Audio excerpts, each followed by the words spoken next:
Good evening, everyone. I'm Maurice Dubois. Christine is off tonight. 21 stories, 3 hours, and Midtown shut down as we all watch this dramatic scene unfold.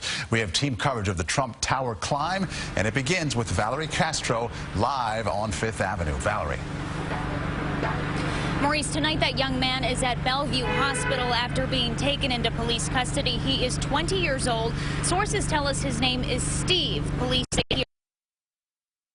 After several tense hours that seemed to never end, the Trump Tower suction cup climber was finally caught, hauled in through an open window by waiting NYPD officers some 21 stories above the street. I reached out, I took hold of his hand, and I said, "Sir, you need to come with me." The spectacle started around 3:30 Wednesday afternoon when people began to post pictures and video to social media.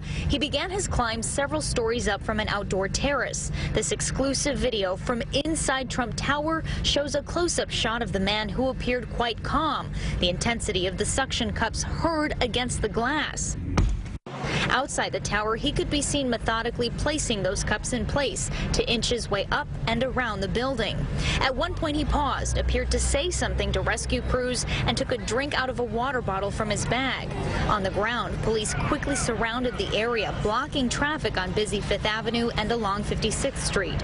Pedestrians were quickly corralled behind metal barricades, left to wonder who the mystery Midtown climber could be. I think he's probably a nut job trying to get to the top.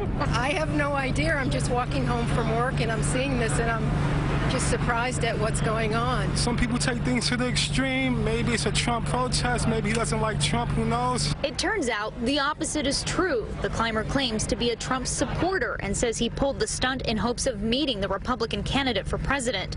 Police say he posted this video to YouTube earlier this week. The reason I climbed your tower was to get your attention. If I had sought this via conventional means, I would be much less likely to have success because you are a busy man with many responsibilities. Around the base of Trump Tower, police vehicles, fire trucks, and ambulances were put in place, while up on the building's glass facade, officers cut open windows, falling glass narrowly missing the man.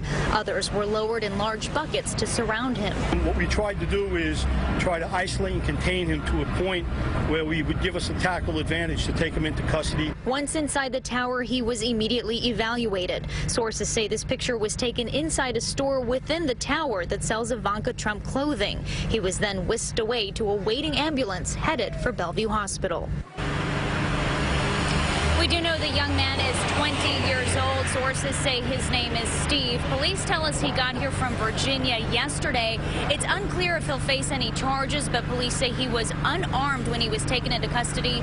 Donald Trump was not in the city for any of this today. He was actually in Virginia and Florida for campaign events. Reporting live in Midtown Manhattan, Valerie Castro, CBS 2 News. Okay, Valerie, it took